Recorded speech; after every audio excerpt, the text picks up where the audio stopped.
Vamos lá? Deu o sinal. O assunto de hoje é mistura de soluções com reação química. Nós vimos na última aula diluição e mistura de soluções que não reagem entre si.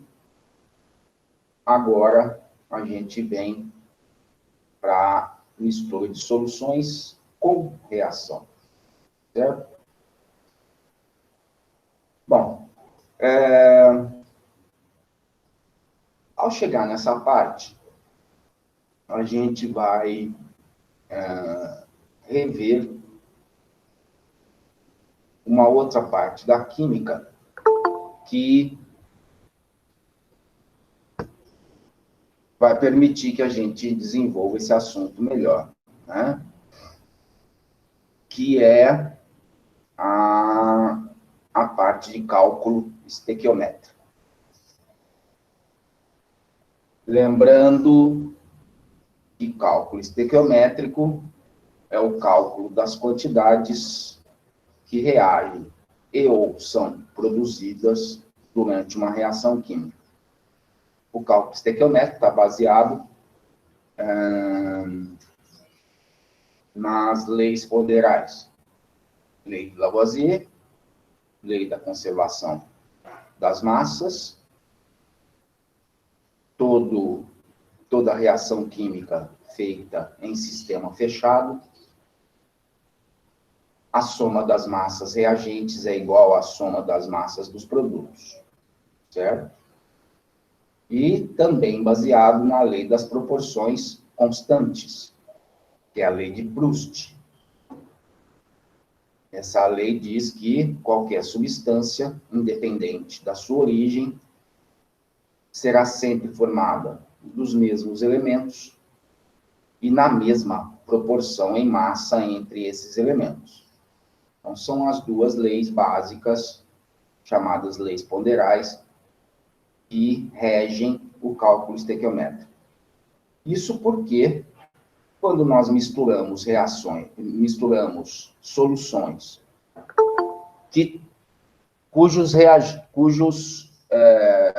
solutos reagem entre si, nós estamos tratando de cálculo estequiométrico, ok?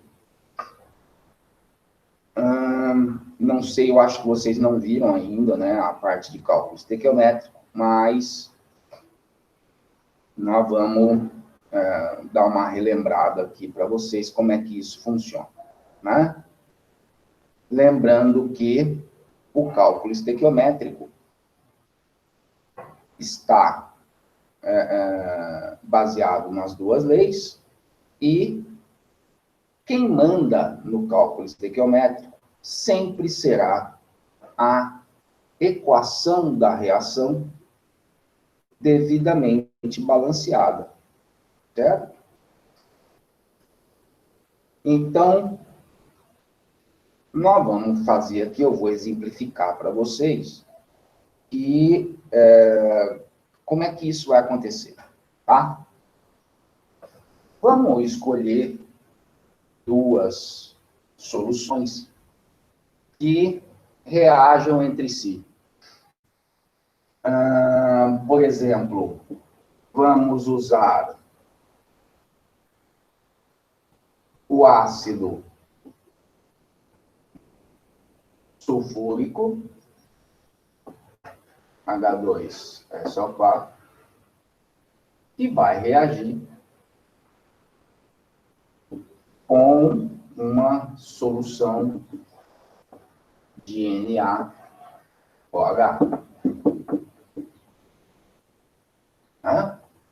Duas soluções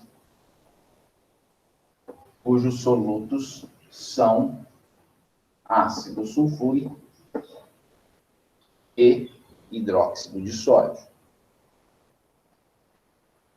Quando nós misturarmos estas duas soluções, a reação química que vai acontecer entre elas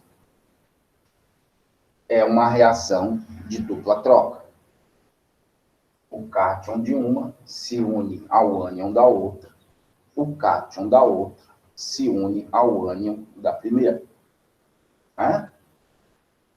Então, aqui, nós montaríamos a equação da seguinte maneira. O cátion da base vai se unir ao ânion do ácido.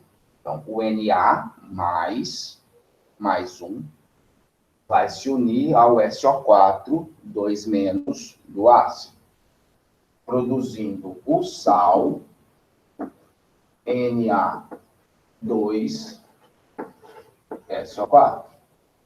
Cuidado para a montagem da fórmula. E o hidrogênio que sai do ácido, com a hidroxila que sai da base, que vai formar água.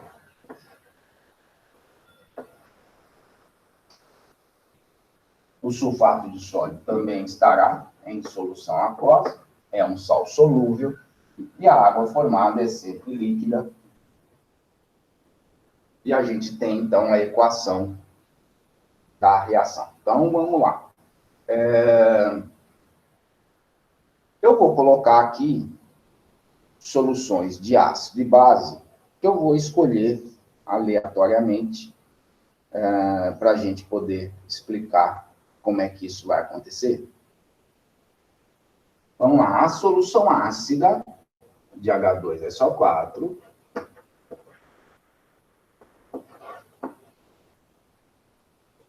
terá uma concentração, uma molaridade, o M esquisitinho, molaridade do ácido, eu vou chamar de Ma, igual a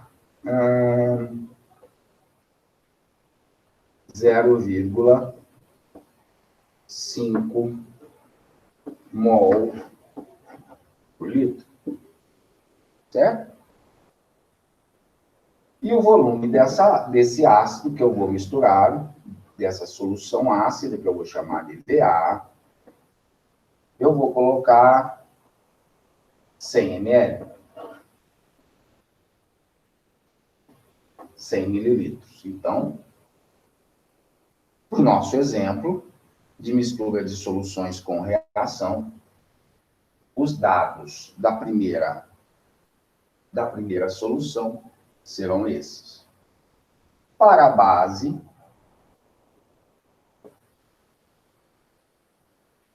nós vamos usar a mesma molaridade, a molaridade da base, então, será também de meio mol por litro.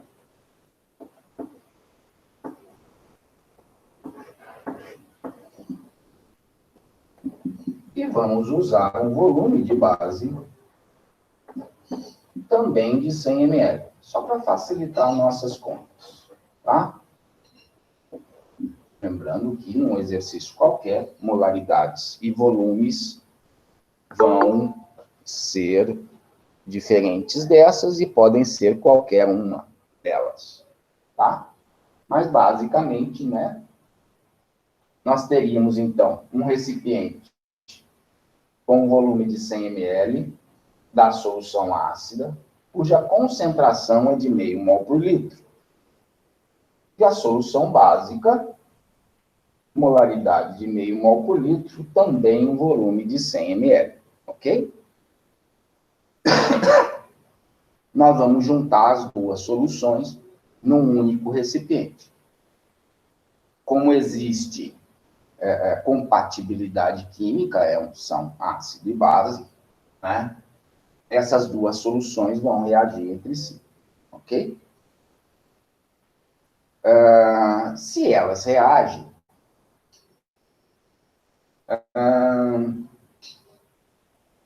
eu disse para vocês que o que vai nos permitir fazer qualquer tipo de cálculo, né? Por exemplo, para a concentração de sulfato de sódio produzido, qual será a concentração do sulfato de sódio produzido. Meus amores, o negócio é o seguinte.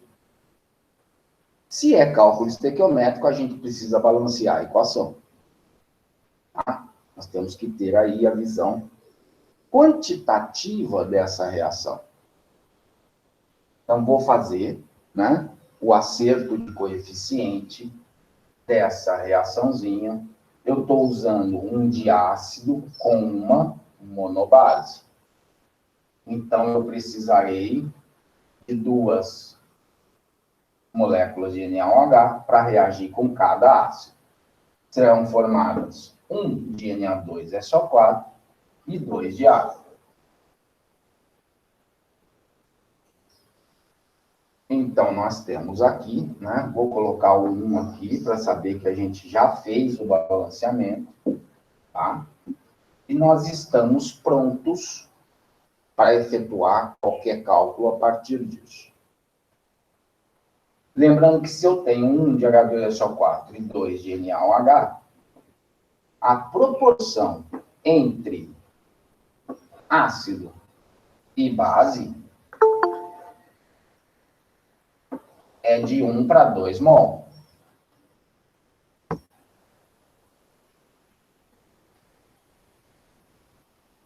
É isso aqui que vai mandar na sua reação e em qualquer cálculo que vocês fizerem.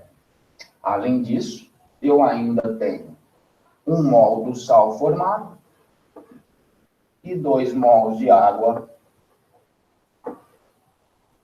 também.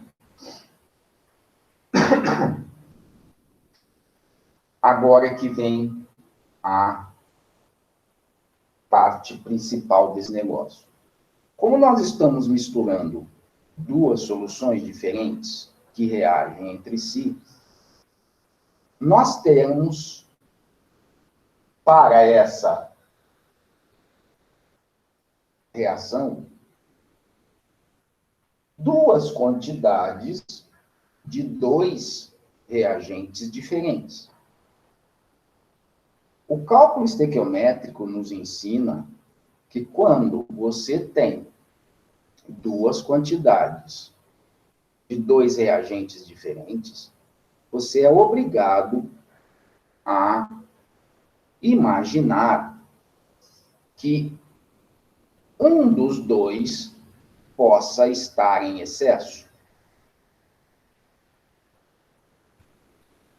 Presta atenção. Toda vez que forem fornecidas 2 quantidades de 2 reagentes diferentes, você vai ser obrigado a calcular se algum desses reagentes está em excesso. Tá? Como é que a gente faz isso? Como me foi dado a molaridade do ácido e o volume dele? Lembrando que eu tenho o volume em ml, eu vou ter que passar isso para litro, 100 ml, 0,1 litro, tá? Para as 2 soluções. É possível, com essas informações, fazermos o cálculo da quantidade de mols do ácido e da base envolvidas nessa reação. Certo? Lembra? Vamos aqui no cantinho, ó, que eu tenho molaridade igual a quantidade de mols do soluto pelo volume da solução. Certo? É possível, então, nós calcularmos através da molaridade do volume fornecidos, olha lá, molaridade vezes volume. E a quantidade de mols é que vai me interessar. Ok? Então, vamos nessa. Eu tenho, aplicando essa formulinha. Em cada um dos casos do ácido e da base,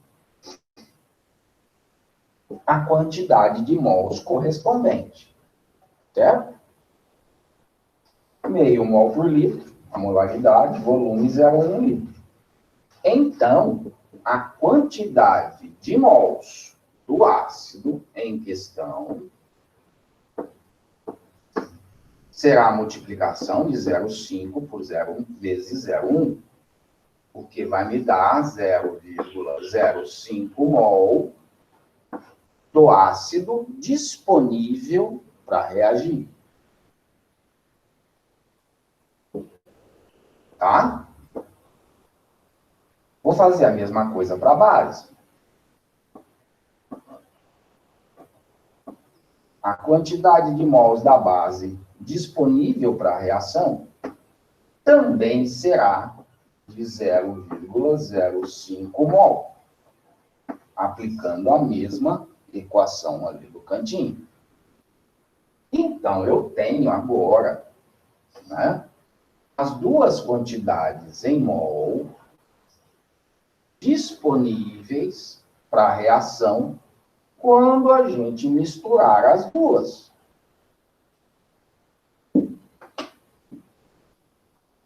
Aqui eu vou jogar tudo no mesmo recipiente. Beleza? Então, essas são as quantidades. Olha lá o que eu falei. Então, eu tenho 0,05 mol do ácido reagindo também com 0,05 mol da base. Mas a proporção da equação tirada do acerto de coeficiente é de 1 para 2. E eu tenho duas quantidades que nitidamente não obedecem a essa proporção. Isso significa que um deles está em excesso. E quem está em excesso? O que é um reagente em excesso? É aquela parte do reagente que não vai reagir. E se ela não reage, ela não pode participar de nenhum cálculo.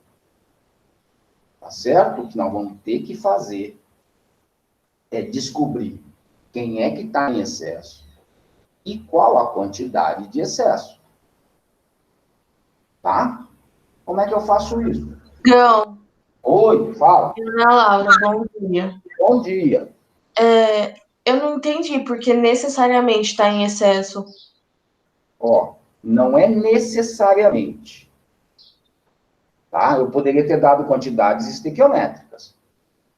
Porém, aqui, como os valores são arrumados, né, pedagogicamente arrumados, digamos assim, eu consigo enxergar, porque a proporção dada pela equação não é 1 para 2? Sim. Mol para 2 mol. Quer dizer, eu preciso do dobro da base para reagir com a mesma quantidade de ácido. Ó, meio e meio. Uhum. Seria a quantidade estequiométrica se, ao invés de 0,05, eu tivesse com 0,1 mol. Porque a proporção é 1 para 2. Sim. Eu estou com uma quantidade menor, então, aqui. Certo. Entendeu? Então, significa que um deles está em excesso. Agora, deixa eu ensinar direitinho. Aqui, com valores assim, né, é fácil da gente perceber quem é que está em excesso. Mas eu vou ensinar um jeito para que você faça para qualquer exercício. Tá? Presta atenção, ó. 1 para 2, 0,05 para 0,05. Faça a multiplicação em cruz. Ó, 1 mol vezes 0,05 vai ser igual a 0,05, correto? 2 vezes 0,05 vai ser igual a 0,1. Percebeu como deu valores diferentes?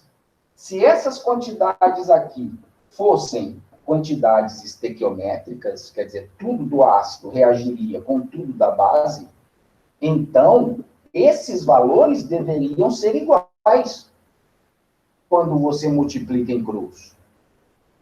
Não são iguais. Esse é o sinal quando você faz a multiplicação em cruz. E o valor da esquerda não dá igual ao valor da direita.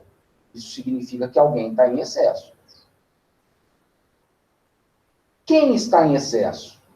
Aonde tiver o maior valor. Olha lá, ó. 0,1 é maior do que 0,05. Portanto, quem está em excesso é o ácido. O ácido é o reagente em excesso.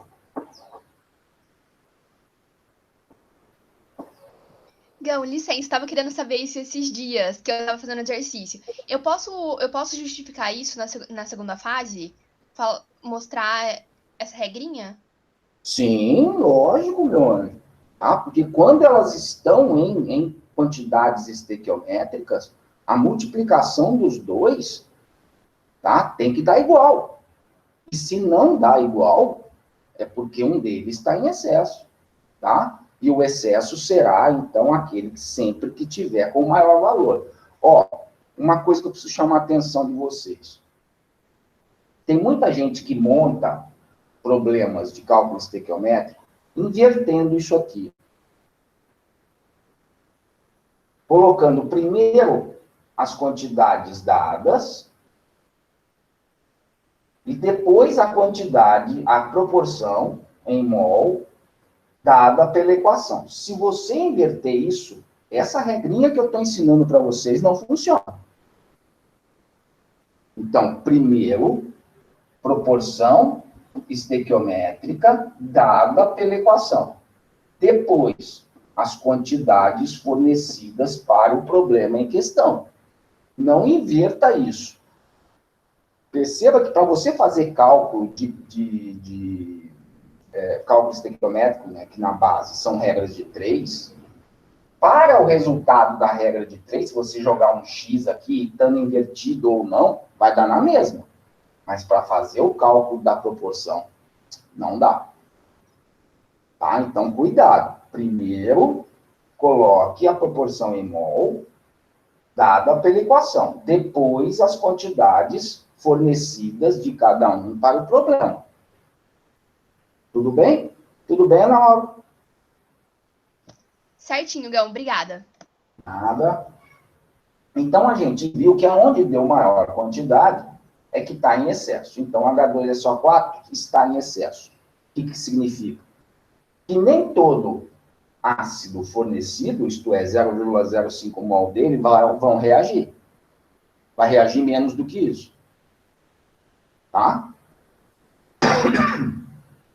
A quantidade de NaOH vai reagir por completo, porque ele é chamado de reagente limitante.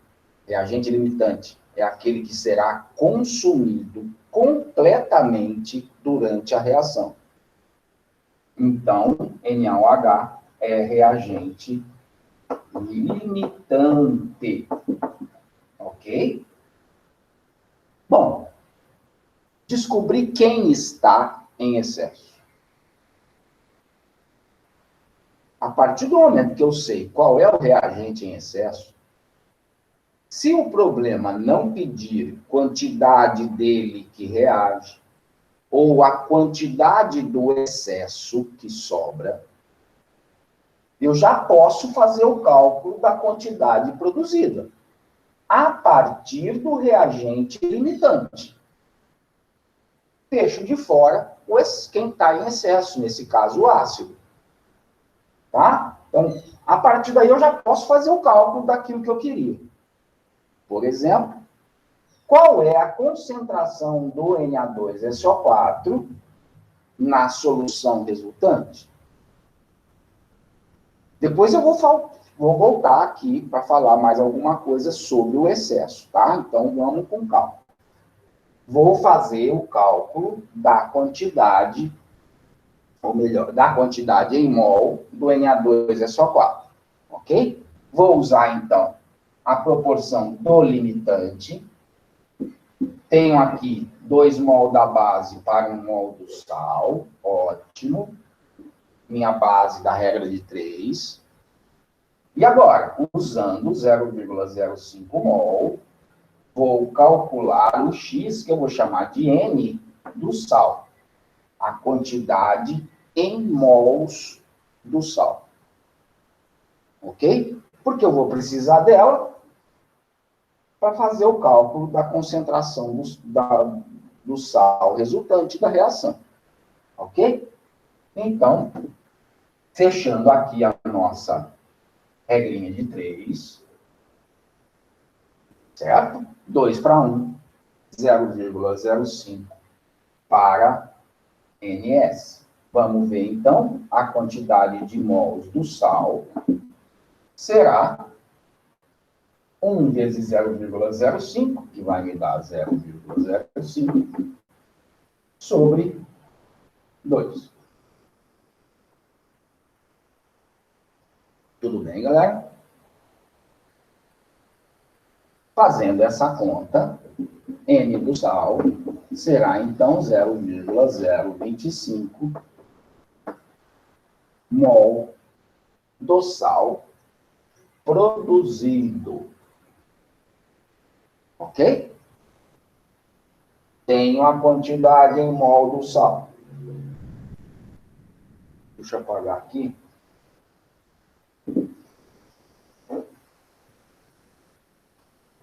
Eu preciso resolver agora, porque para calcular a molaridade do sal será o N do sal pelo volume. E aqui é que eu estava com um probleminha agora. Qual é o volume que eu vou utilizar? A quantidade em mol eu já tenho. Eu obtenho direto da equação. Mas a quantidade, qual é o volume que eu vou ter que dividir essa quantidade de mols do sal? Eu ainda não sei. E aí eu preciso voltar lá para o início da reação. Meus amores, quanto é que eu tenho de volumes das duas soluções que eu tive que juntar inicialmente para a reação acontecer? Ora, eu usei 100 ml do primeiro, do ácido, e 100 ml da base. E, portanto, no total, eu tenho 200 ml da solução resultante. Volume. O volume, então, serão os 100 ml da primeira, mais 100 ml da segunda, o que me dá um volume total de 200 ml. Lembrando que os volumes que eu tenho que jogar aqui são sempre em litro.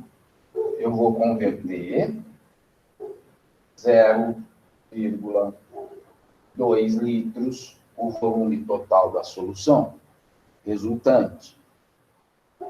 Agora eu posso jogar aqui a molaridade do sal será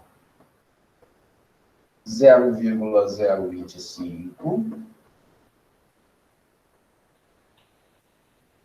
dividido por 0,2.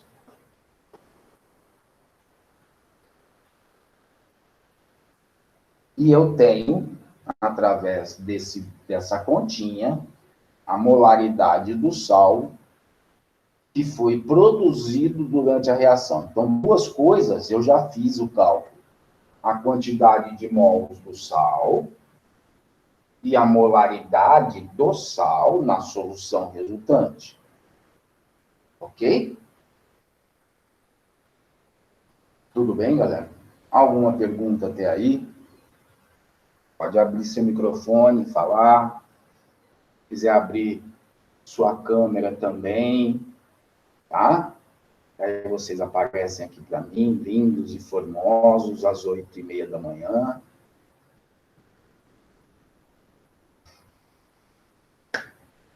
Pode perguntar, galera.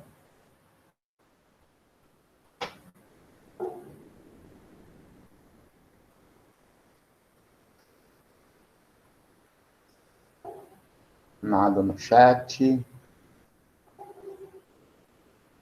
Ô, Gão, Oi, Ben, fala. quando Com você quem tô considera... falando? Oi? Quem tô falando? José Eduardo. Oi. Quando você considera o volume, você não tem que considerar que parte desse volume virou água? A água produzida, cara, não interfere na quantidade total dos volumes de ácido de base colocados.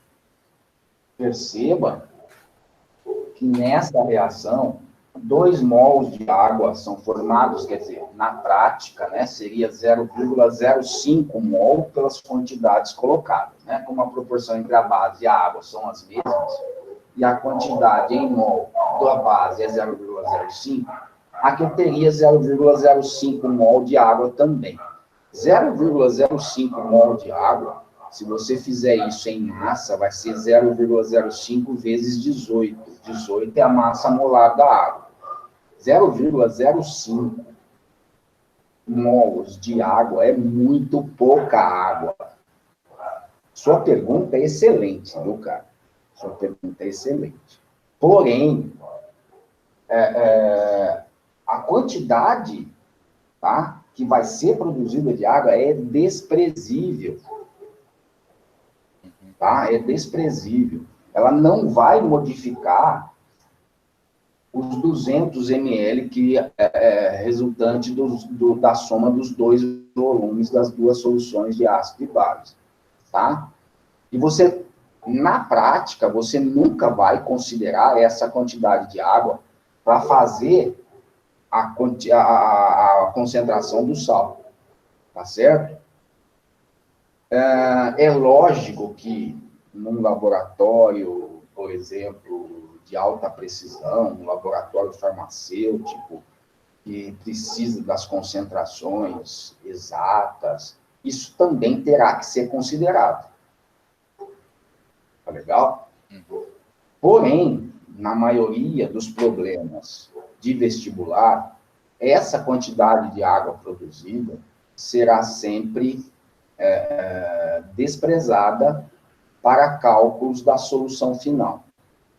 Beleza? Porque são quantidades extremamente pequenas envolvidas. Beleza? Respondi? Beleza. Obrigado. Tá? Mas a pergunta foi muito legal. Bom, mais alguma coisa, galera?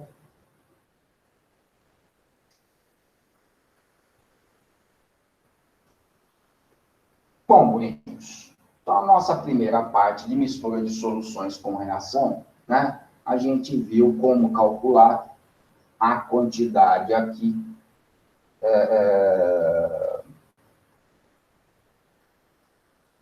em mol do sal produzido e sua concentração na solução produzida. Beleza. Problemas que envolvem mistura de soluções com reação química também podem pedir outras coisas. Que outras coisas seriam essas? Qual é a quantidade que sobrou do excesso? E sua respectiva concentração? Tá? Qual é a quantidade do reagente em excesso que efetivamente reagiu e, portanto, que vai desaparecer da solução final? Lembrando que quando eu coloco ácido e base, sendo o ácido que está em excesso, toda a base irá reagir. Ela vai sumir da solução final. Mas, na solução final, ainda existirá ácido em excesso. E assim vai acontecer com tudo, com todo reagente que estiver em excesso. Ele sobra. E é possível, então, você fazer o cálculo da concentração desse excesso na solução final. Do reagente limitante, isso não é possível, porque ele é consumido completamente durante a reação. Vocês entenderam, moçada? Tá? No nosso caso, o limitante é a base. Ela vai sumir. Ela não vai entrar na solução resultante. Porque toda base será consumida durante a reação. O ácido sulfúrico, que é o nosso reagente em excesso, esse não, esse vai sobrar aqui. Ele vai estar do lado de cada equação também, tá? Sem reagir. E se existe uma certa quantidade dele, é possível fazermos o cálculo da concentração dessa quantidade. Então, vamos lá. Eu vou apagar aqui, né? Para a gente poder fazer isso. E aí eu já teria uma outra parte do problema, tá? Porque a primeira parte nós já resolvemos. Então, agora tratando especificamente de quem está em excesso. Nós vimos que quem está em excesso é o ácido sulfúrico. Então, vamos fazer assim. Ó. Primeiro eu quero calcular a quantidade do excesso em mol. Quantos mols do ácido estão em excesso? Beleza? Para isso, eu preciso saber antes quanto dele reagiu. E quem me dá isso continua sendo o cálculo estequiométrico. Minha proporção base é de 1 mol do ácido para 1 mol da base. Deixa eu colocar na mesma direção aqui. Deixa eu apagar isso. Não vou precisar mais. Já que eu já sei quem está em excesso, né? Então, eu vou repetir isso, a proporção dada pela equação, 1 mol do ácido para 2 mols da base. Vou colocar a quantidade da base, que é o reagente limitante, 0,05 mol. E como eu sei que 0,05 do ácido não reagiram, eu não vou usar isso para fazer cálculo. Eu vou calcular X. E X é a quantidade em mol do ácido que sobra durante a reação.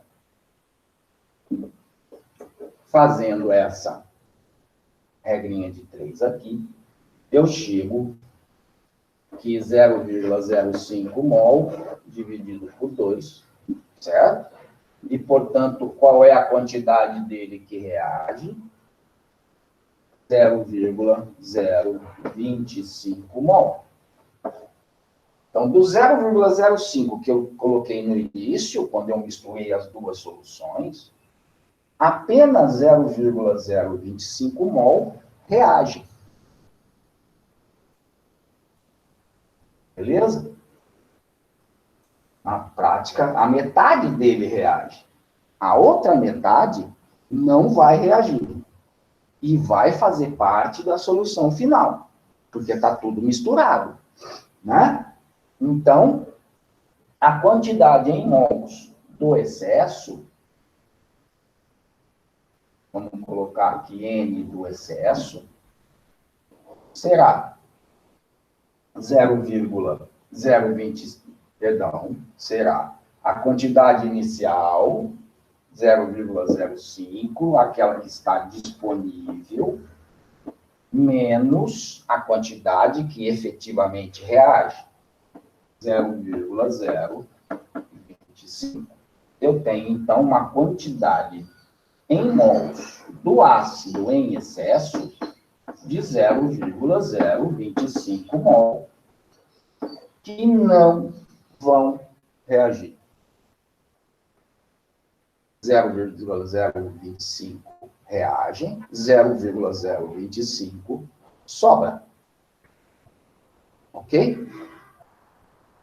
Então, se o seu problema perguntasse qual é a quantidade que sobrou, 0,025 mol. Se você multiplicar isso por 98 gramas por mol, que é a massa molar do ácido, você terá a massa do excesso. Então, duas maneiras de perguntar, né? Quanto é que está sobrando?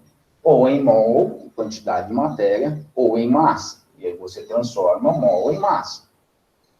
Tá? Multiplicando pela massa molar, nesse caso, do ácido sulfúrico. Massas molares, lembre-se, são fornecidas para vocês. Vocês não precisam se preocupar com isso. Tem a quantidade em mol do excesso. E se meu problema perguntasse qual é a concentração do excesso? Muito comum, já que se o ácido é o excesso, eu poderia, além disso, perguntar qual é o pH da solução resultante.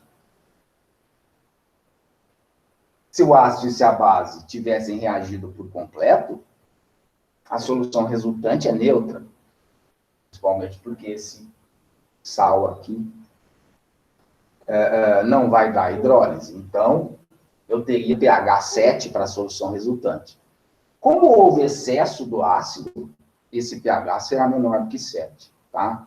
Deixa isso para depois, quando a gente estudar direitinho essa história de pH, tá? Mas eu posso fazer o cálculo da concentração do ácido na solução resultante, que é o excesso. Ora, tem a quantidade em mols, vou precisar o que mais para calcular a concentração? Vou precisar do volume. Qual é o volume que eu vou usar? O volume das duas soluções novamente. Lembra que para fazer o cálculo da concentração de Na2 é só 4, eu usei já a soma dos volumes das duas soluções. Certo? E aqui eu vou fazer a mesma coisa. O volume da solução total será de 200 ml, ou 0,2 litros. E agora, fazendo essa divisão, quantidade de mols do excesso pelo volume total da solução, eu posso calcular a molaridade do excesso. Uma outra possível pergunta para a nossa questão. Tudo bem, galera? Sabendo a molaridade do excesso, eu poderia fazer o cálculo do pH da solução resultante num segundo momento, tá? E aí, moçada? Tudo bem? Uma coisa que eu preciso lembrar para vocês é o seguinte. Aqui eu forneci para vocês quantidades em mol, concentração em mol por litro, volume, tal, bonitinho. Poderia ser dado com outras expressões de concentração? Sim. Por exemplo, eu dou a concentração do ácido em gramas por litro.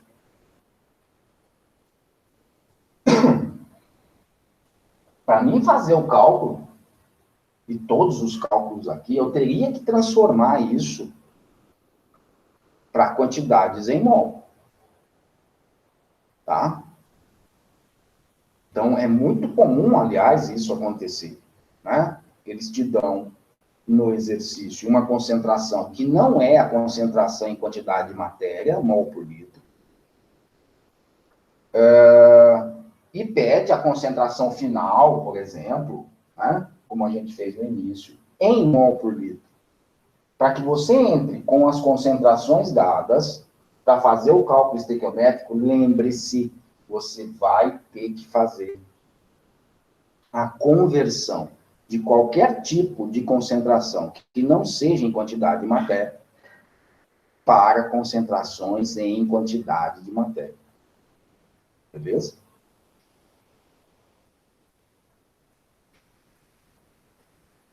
A partir daí, as perguntas que podem ser feitas nesse exercício, para que você calcule, aí pode estar de uma maneira quase que infinita, tá? de maneiras diferentes para você fazer. Nós fizemos o cálculo da concentração em quantidade de matéria, mol por litro do sal. Poderia ser perguntado qual é a concentração em gramas por litro. E aí, faça em mol e converta depois para massa, ou para título, ou para qualquer outro tipo de concentração pedido. Tá? Certinho? Vocês estão comigo, moçada? Tudo certo? Não. É que Fala. eu tô olhando até agora para ver se eu consigo entender o negócio, mas eu ainda tô meio, sei lá, com isso. Porque, assim, que nem você calculou ali no cantinho e tal, a molaridade, beleza. E, tipo, não essa, no começo do exercício mesmo. Tá. No começo do exercício. Você calculou a molaridade e tal, tipo, na minha cabeça, eu ia colocar normal, eu nem tinha reparado o excesso. Tipo, eu ia colocar 0,05, 0,1 e ia calcular a partir disso. Tipo, eu tô meio confusa de como que eu identifico o excesso pela molaridade que você calculou. Ó, eu forneci molaridade e volume das soluções iniciais, ok? Como eu sei que aqui, na equação química, porque é uma reação, porque é uma mistura de soluções com reação. Quem manda na reação são quantidades em mol. Sempre. Então, independente de como eu forneci os dados do exercício, isso vai ter que ser transformado em mol. De qualquer maneira. Eu sei que molaridade, o M esquisitinho, é quantidade de mols por volume. É o N pelo V. Então, eu fiz primeiro o cálculo das quantidades em mol necessárias para mim entrar aqui. Tá? Uma concentração do ácido, meio mol por litro, eu estou usando 0,1 litro, quer dizer que a quantidade de matéria em mol do ácido que tem lá dentro dessa solução, para esse volume, é de 0,05 mol. Uma quantidade de base, né? Eu forneci a mesma, eu tenho a mesma quantidade de mols da base. Perceba que isso, meu anjo, eu usei valores que fossem simples de eu trabalhar, tá? É lógico que num exercício qualquer de vestibular, essas concentrações podem ser diferentes disso, tá? O que eu usei aqui é para o meu exemplo, tá? Então, eu consegui descobrir, através da molaridade do volume dos dois, do ácido e da base fornecidas, a quantidade de mols envolvidos na reação. Como eu chamei a atenção de vocês, como eu tenho duas quantidades de dois reagentes diferentes, você é obrigado a ver se existe reagente em excesso. Por quê?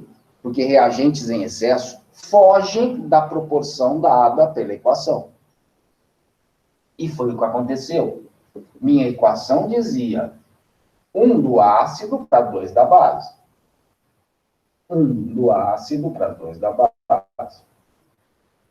Eu coloquei as duas quantidades existentes que vão provavelmente reagir entre si. E fiz a multiplicação em cruz. Ao fazer a multiplicação, eu percebo que é o ácido que está em excesso, porque aqui na multiplicação é que deu o maior valor. Lembra que aqui deu 0,1, aqui deu 0,05. Onde deu 0,1, que é maior do que 0,05, é porque o ácido é que está em excesso. Por que saber quem está em excesso? para não fazer conta com ele. Porque se eu pego essa quantidade aqui para fazer o cálculo do sal, que seria a primeira pergunta que eu fiz para o meu exercício, eu vou cair numa quantidade de mols que não é a realidade. Porque nem todo ácido reagiu. E se nem todo ácido reagiu, a proporção 1 para 1, 0,05 para NS, é errada. Lembra que aqui, se eu usasse o reagente em excesso, eu teria uma quantidade, como é 1 para 1, a quantidade seria a mesma, certo? 0,05. E não foi. Nós vimos que só metade disso foi formado. Então, por que saber quem está em excesso? Para não fazer conta com excesso. Tá? Eu entendi. Melhorou agora, não? Uhum, sim. Eu vou fazer os exercícios, aí qualquer coisa eu te mando. Isso. Manda aí que a gente tira a sua dúvida de boa, tá bom? Bom, meus amores, então, tomando aí os devidos cuidados, tá? É lógico que eu estou ensinando para vocês, para quem nunca viu ou já viu há algum tempo, né, uma parte do cálculo estequiométrico que não é tão simples assim, tá? Então, quando vocês forem estudar o cálculo estequiométrico numa outra frente, tá? Isso aí vai ficar mais claro para vocês. Tá legal? Bom, alguém tem mais alguma pergunta sobre o assunto? Caramba, óculos sujo.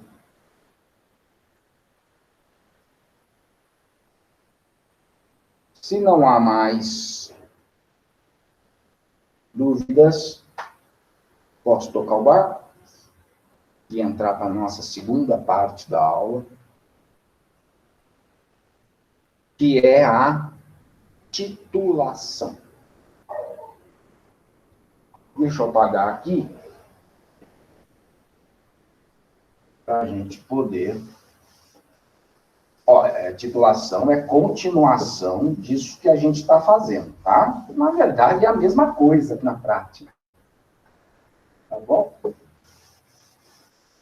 Também será uma mistura de soluções com reação química, mas bem específica, tá?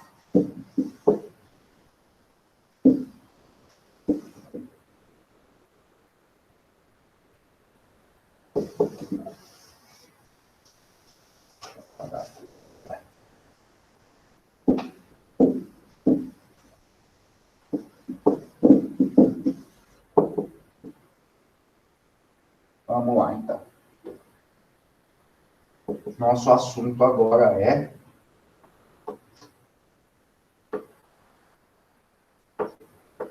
titulação. Isso lembra alguma coisa, o nome? Lembra de título, que é uma expressão de concentração de solução, né? Que é a relação entre massa de soluto e massa da solução, ou volume de soluto, volume de solução, dependendo se o título for calculado em massa ou em volume.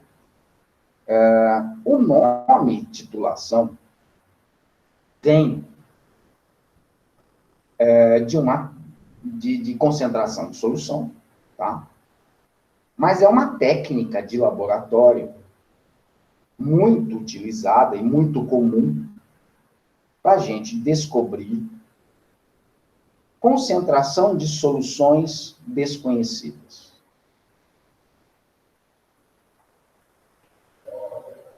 A partir de uma solução conhecida e que reaja com a desconhecida.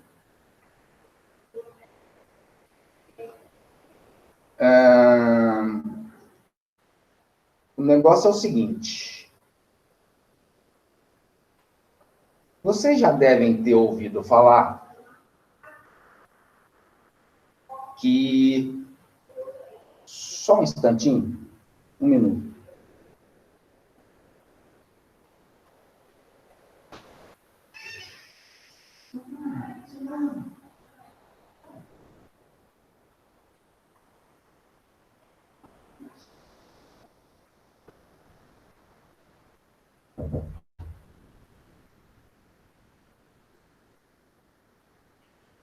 Oi, aqui de volta. Então, eu estava falando que a titulação é uma técnica de laboratório muito utilizada para descobrir concentração de soluções desconhecidas a partir da reação dessa solução desconhecida com uma outra solução que reaja com ela e que tenha concentração conhecida. Tá? Vocês já devem ter ouvido falar aí, né, reportagens e tal, sobre, por exemplo, contaminação de água de rio. E os caras colocam lá que determinado poluente está presente naquela água de rio, numa determinada concentração que foi descoberta pelos cientistas. Por exemplo, a contaminação de mercúrio que ocorre nos rios da Amazônia. Só para informação, todos os rios da Amazônia, praticamente todos, são contaminados com mercúrio, por causa dos garimpos ilegais que ocorrem na Amazônia. Tá? O mercúrio ele é utilizado para a limpeza do ouro dos garimpos. O ouro vem misturado aí com areia, com outros minerais, e eles utilizam o mercúrio porque o mercúrio consegue dissolver o ouro e não consegue dissolver os outros minerais. Ao fazer isso, você consegue separar o ouro dos outros minerais, porque ele vai formar com o mercúrio um amálgama. Amálgama é uma liga, tá? Entre mercúrio e o ouro, nesse caso. Até aí, normal. O cara vai, pinga o mercúrio no ouro, consegue dissolver o ouro. Mas como é que você separa depois o ouro do mercúrio? Você evapora o mercúrio. Lembra que o mercúrio é um líquido, né? É um metal líquido, único, a temperatura e pressão ambiente. Então, ao evaporar o mercúrio ascende à atmosfera, vai para a atmosfera. E com as chuvas, ele retorna. Ao retornar, a água de chuva leva o mercúrio para a água do rio. E contamina o rio. E ao contaminar o rio, ele primeiro contamina a água do rio. Depois contamina peixes que se alimentam de matéria orgânica do fundo do rio. Como o mercúrio é um metal pesado, ao cair na água, ele vai para o fundo. E fica misturado com a lama do fundo, né? A lama tem grande parte de matéria orgânica que serve de alimento para determinados peixes pequenos. Então, o peixinho pequeno vai lá e come a lama, engole o mercúrio junto. Ele está contaminado. Essa quantidade é mínima, porém, existe na natureza o chamado efeito cumulativo, o efeito dado pela cadeia alimentar.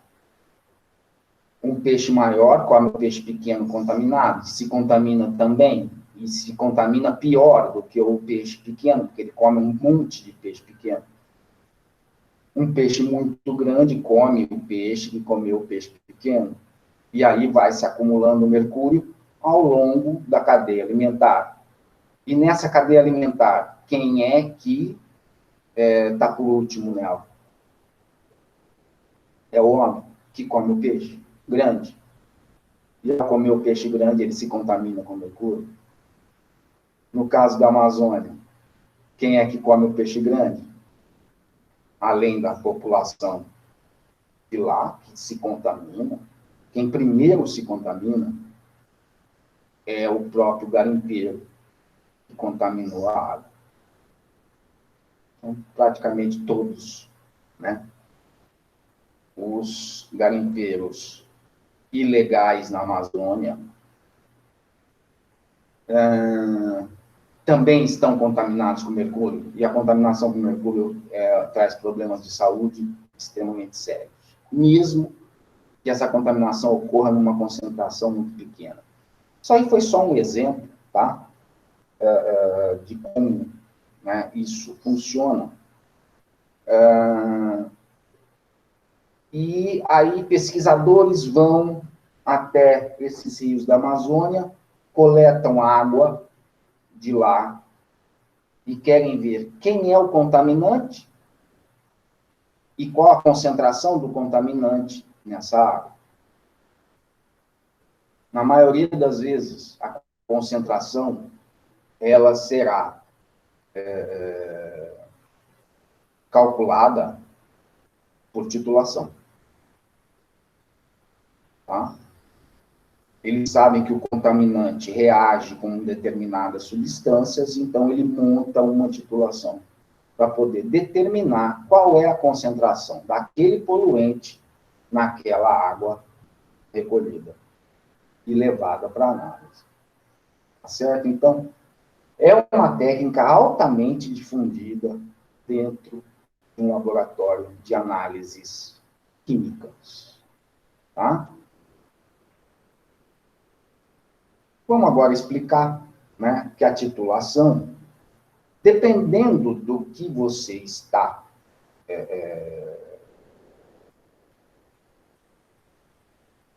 calculando, de que substâncias estão envolvidas nessa reação, ele recebe nomes diferentes, tá? Vocês têm aí na sua apostila, na página 109, os diversos tipos de titulação diferentes, né?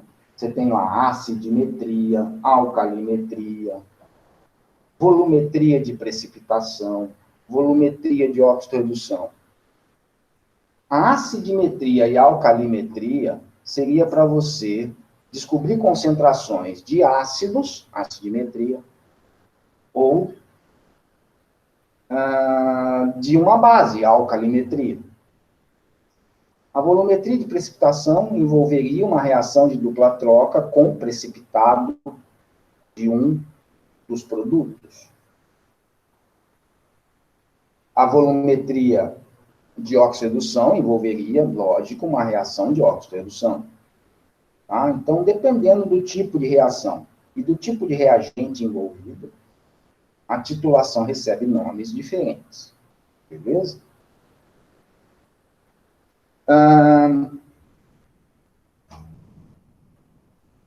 Vamos, então, explicar como é que essa técnica vai ser utilizada. Ok? Nós vamos fazer aqui uma acidimetria. Tá? Que é mais simples para a gente enxergar. Né?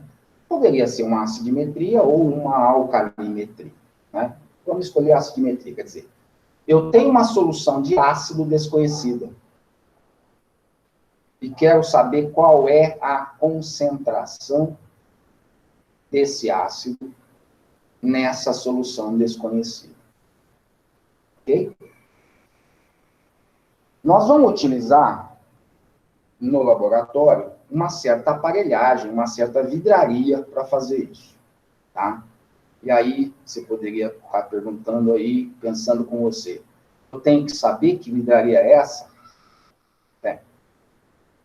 Tanto é que na sua apostila você tem desenhos daquilo que você provavelmente usaria numa titulometria, numa titulação, tá? Então, a aparelhagem básica será a seguinte, ó. Eu vou usar um tubo graduado que vai ficar preso na vertical. Esse tubo, ele é munido de uma torneirinha.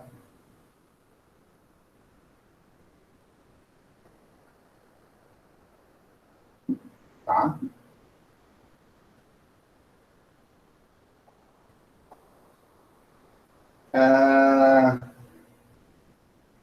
E isso aqui é chamado de bureta.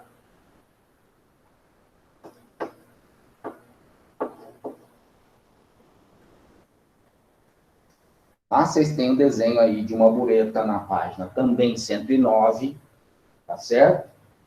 Ela é um tubo fino, tá certo? Eu desenhei aqui mais grosso para a gente poder enxergar melhor como é que vai ser isso, tá? Mas ele é um tubo de vidro bem fininho e comprido. Esse tubo vai estar preso através de um suporte universal, mufas e garras, para que ele fique na vertical, tá? Vocês também têm o desenho na mesma página 109, só que na coluna da esquerda, como é a aparelhagem montada, tá certo? Então, vai por aí. E uma outra vidraria de laboratório, que é um tubo, desculpe, que é um recipiente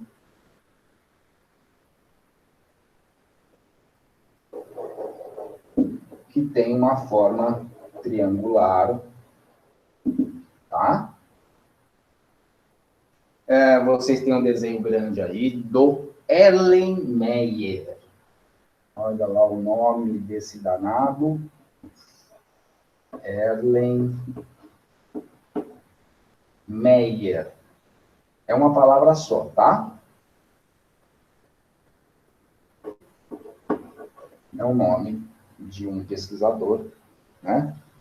Que foi quem trabalhou com que criou esse tipo de vidraria de laboratório, tá certo? Então, bureta e Erlenmeyer são a base para qualquer titulometria, qualquer titulação, tá certo?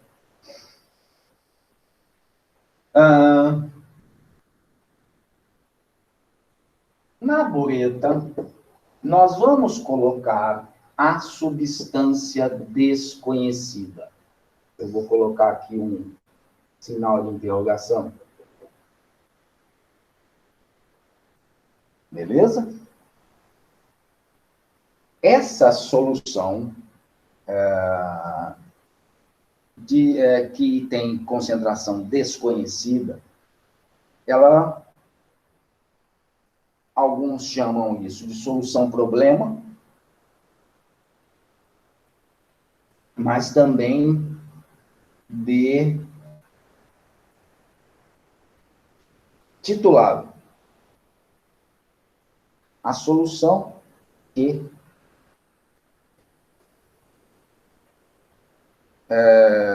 vai ser descoberta a sua concentração.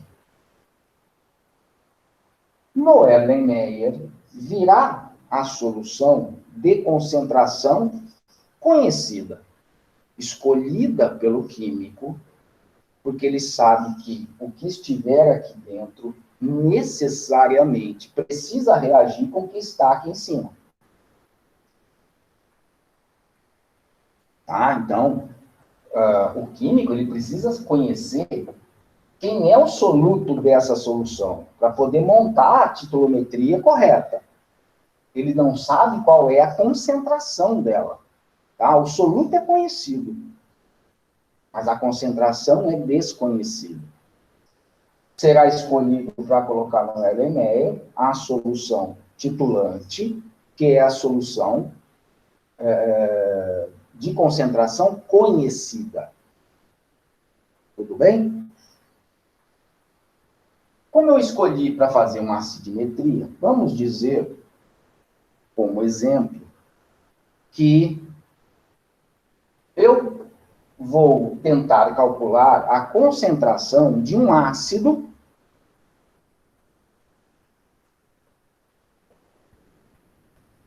que estará aqui, na bureta. E é lógico, quem melhor reage com ácido? Uma base. Então, a solução de concentração conhecida é uma solução básica. A solução de concentração desconhecida é uma solução ácida.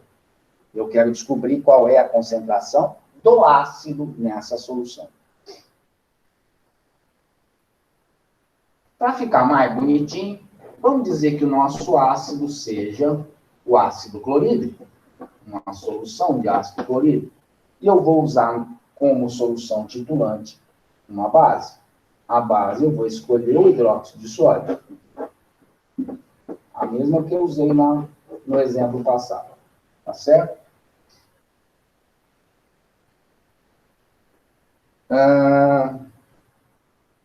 Bom, a concentração do ácido, que eu vou chamar de MA, M esquisitinho, de concentração em quantidade de matéria, ou molaridade, ela é desconhecida. Como sou eu que estou montando a titulometria, ou titulação, eu vou pegar uma pipeta, quer saber o que é uma pipeta? É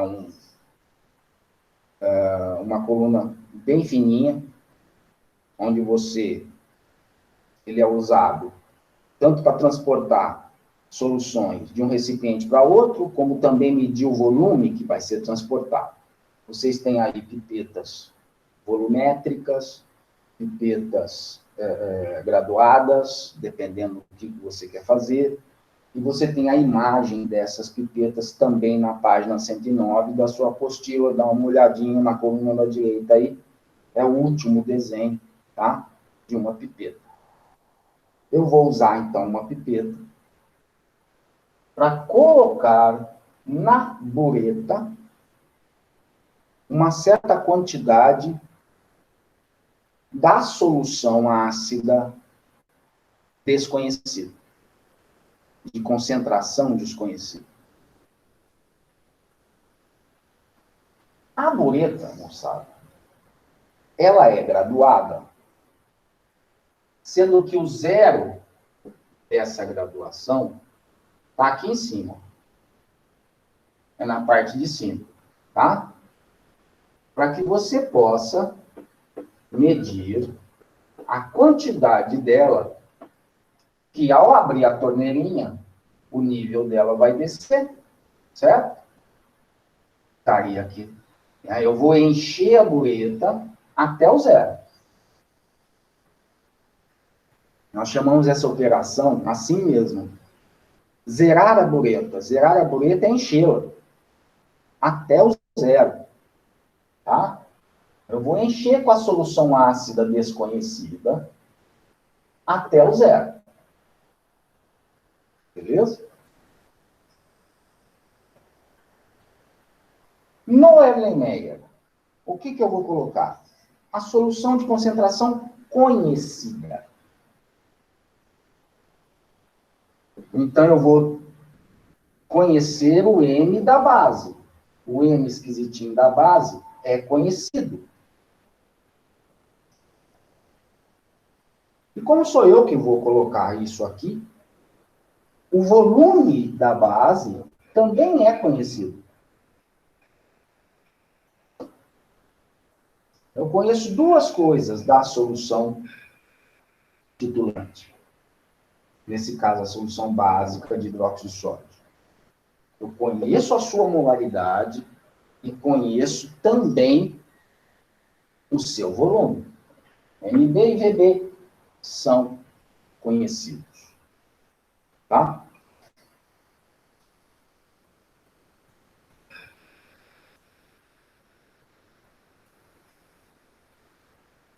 Agora, eu estou com outro problema. Uma solução de ácido clorídrico é uma solução límpida, incolor. Parece água, normal. Uma solução básica de NaOH também é uma solução límpida, incolor. Parece água. Quando eu misturar as duas e elas reagirem entre si, eu também terei como resultado uma solução límpida, incolor, que continua parecendo só água. O que vai acontecer? O ácido HCl, em solução aquosa, por isso eu chamo de ácido clorídrico, vai reagir com a solução de hidróxido de sódio, que vai reagir com o ácido. Como é que resulta essa reação? Lembra? Ácido de base, dá sal e água. Na mais, que veio da base, o cátion que veio da base, vai se unir ao ânion que veio do ácido, produzindo sal e NaCl, que permanece em solução, mais água, que é líquida.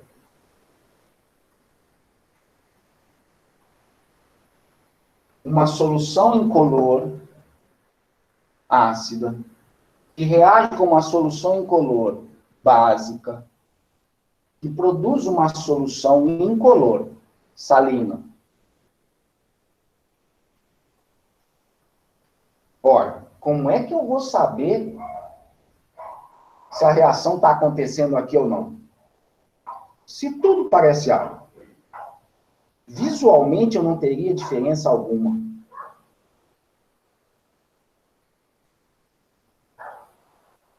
Perceba que eu estou falando visualmente, ok? Você teria outras maneiras de diferenciar essas soluções, tá? Olga, Oi, fala. o NaCl, ele se forma já líquido, né, dissolvido na água? Dissolvido na água. O cloreto de sódio é um sal solúvel em água. Lembra que o cloreto de sódio é o sal de cozinha. Sim. Uhum. Beleza. Então, ele é um sal, né, solúvel em água. Beleza? É lógico que pode produzir sais pouco solúveis em água, e aí vai haver precipitação, tá? Aí você conseguiria reagir, ver que a reação está acontecendo. Não é o nosso caso. Entendeu?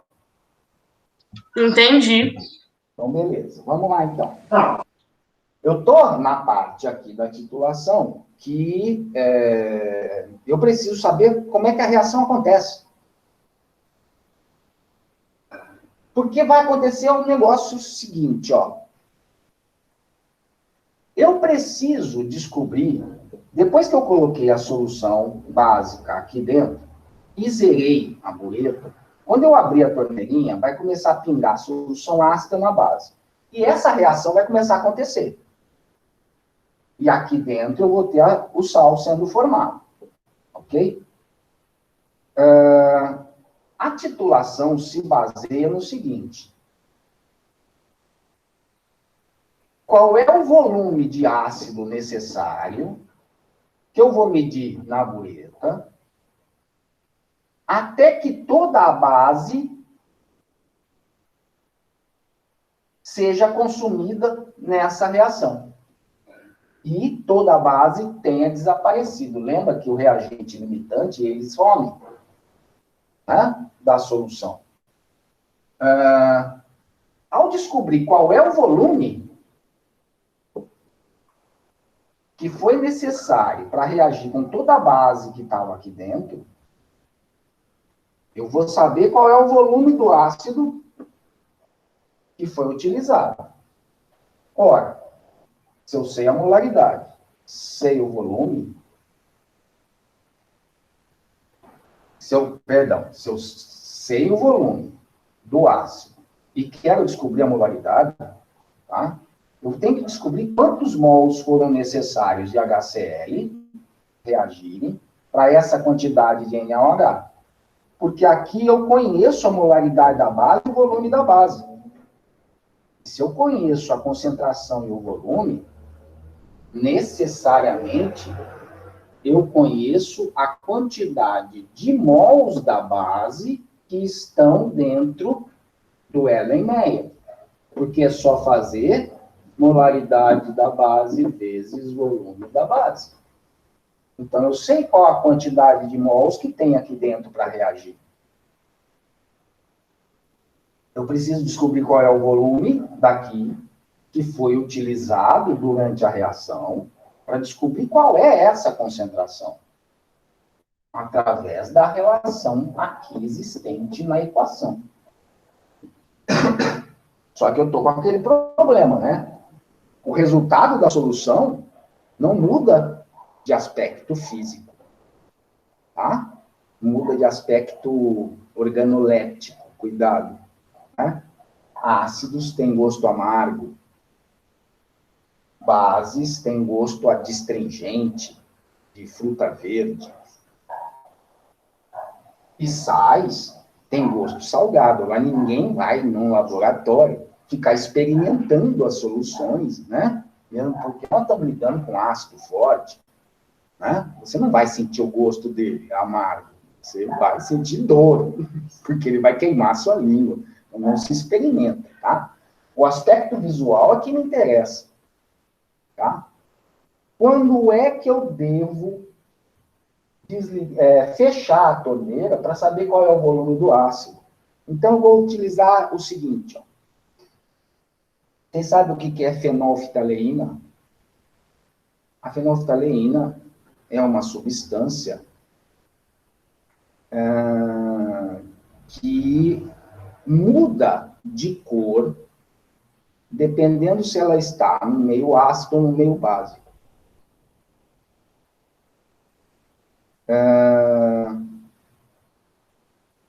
No caso da fenolftaleína em meio ácido, ela é incolor. Fenolftaleína em meio básico é rosa, podendo chegar até próximo do vermelho, tá? Se a solução básica for bem forte. A fenolftaleína, que pertence a uma classe de substâncias chamadas substâncias indicadoras. Ela muda de cor dependendo se o meio é ácido ou é básico. Tá? Então, o que eu vou fazer?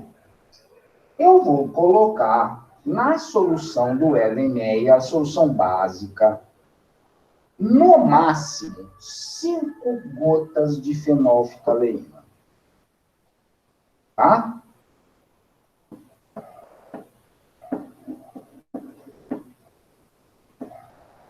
Por que eu disse no máximo 5 gotas?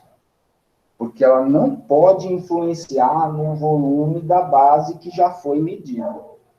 Se eu colocar mais do que 5 gotas, esse volume aqui vai estar comprometido.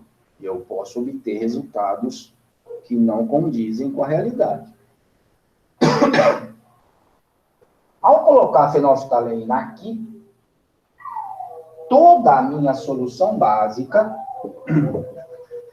vai ficar rosa. Eu não sei se esse giz que eu estou usando aqui, se vocês conseguem enxergar direito, né?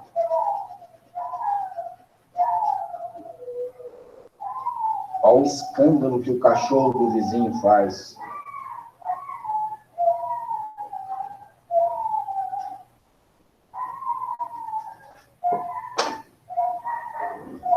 Então, vamos lá. Eu pinguei 5 gotas de fenolftaleína na solução básica e vi que a solução ficou todinha rosa.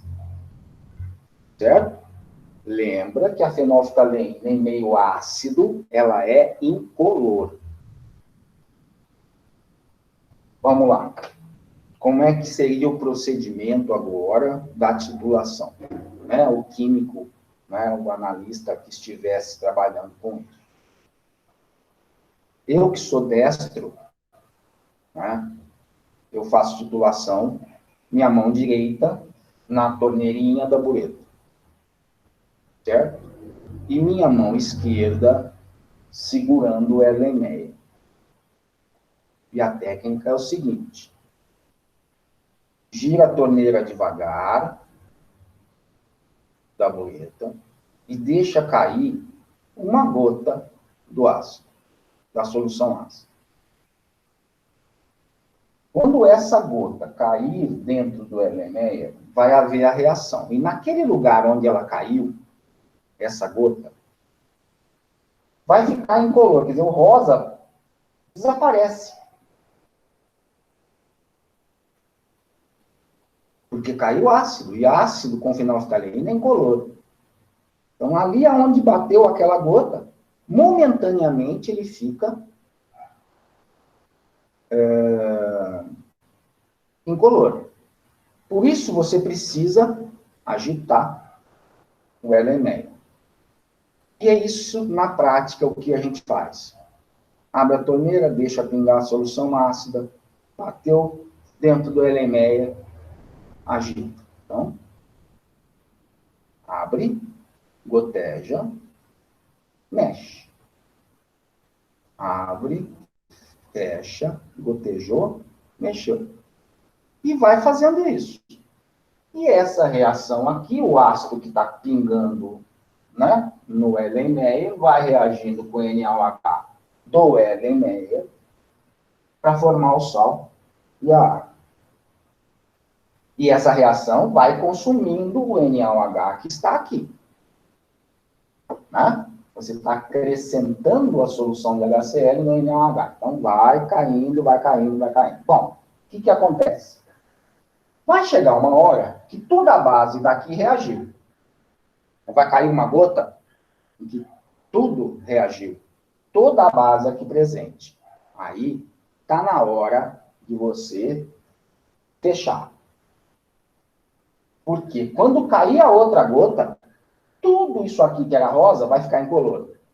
Por quê? Porque caiu uma gota em excesso do ácido, indicando que toda a base reagiu. Esse exato instante é chamado de ponto de viragem, ou ponto de neutralização. O termo que a gente usa é ponto de viragem mesmo.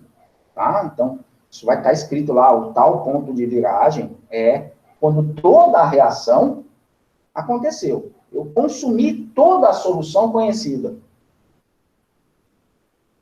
Fechar em definitivo a torneira e fazer a leitura do volume do ácido consumido. Lembra que nessa, como eu tenho um monoácido com uma monobase, a minha relação em mol entre eles é de 1 mol para 1 mol. E a quantidade em mols do ácido estará no ponto de viragem para a quantidade em mols da base. Perceba que 1 para 1, Na para Nb, cruza. Eu tenho Na igual a Nb. Isso porque eu estou usando um monoácido com uma monobase, hein? Cuidado que a relação muda, né? Se eu tivesse usado aqui H2SO4, como no nosso primeiro problema, eu teria 1 para 2. E aí eu teria 2 de Na para 1 de Nb. Certo? Então, cuidado. Eu não tenho essas quantidades. Eu não sei que a quantidade Nb é molaridade de B vezes volume de B. Então, vamos lá. Ó. Molaridade de B vezes o volume de B na base. E quem é o Na? Ora, é a molaridade do ácido vezes o volume do ácido. Olha lá, galera, a equaçãozinha matemática que relaciona a titulometria. Lembra que molaridade da base é conhecida. O volume da base também é conhecido. Fomos nós que colocamos. O volume do ácido veio da ação obtida através da titulação. Então, o volume do ácido eu também conheço. Quem que eu posso calcular? A molaridade da solução desconhecida. Tá certo? E chegamos, então, à nossa relação. Cuidado para não confundir isso aqui com diluição de soluções, hein? Essa relação aqui foi obtida na titulação. Você pode cair aqui na tal molaridade e volume antes da diluição, molaridade vezes volume depois da diluição. Não é isso, tá? Essa igualdade foi obtida através da equação aqui. Ok? Se fosse um diácido, H2SO4, por exemplo, eu teria 2 vezes a molaridade do ácido vezes o volume do ácido. Que é igual a molaridade do ácido. Ô, Gão, Oi. a entalpia da reação, ela modifica o volume? A entalpia? Tipo, perder calor ou absorver muito calor. Não modifica. Você está falando o cálculo da titulometria não modifica. Certo. Tá? Você pode ter reações exotérmicas ou endotérmicas, isso não vai modificar em nada as relações estequiométricas da titulação, tá? Certo. Isso não envolve, não. Tá legal? É porque, tipo assim, eu tava pensando, né, numa reação, assim, qualquer, que aí ela absorve, ai, não sei, não entendo entalpia direito, absorve ou libera muito calor, né? E isso pode alterar a quantidade, mas pode ou não? Não pode. Não Tá. pode. Tá? Uhum. A quantidade, ouve o que eu estou falando, ó. A quantidade envolvida na reação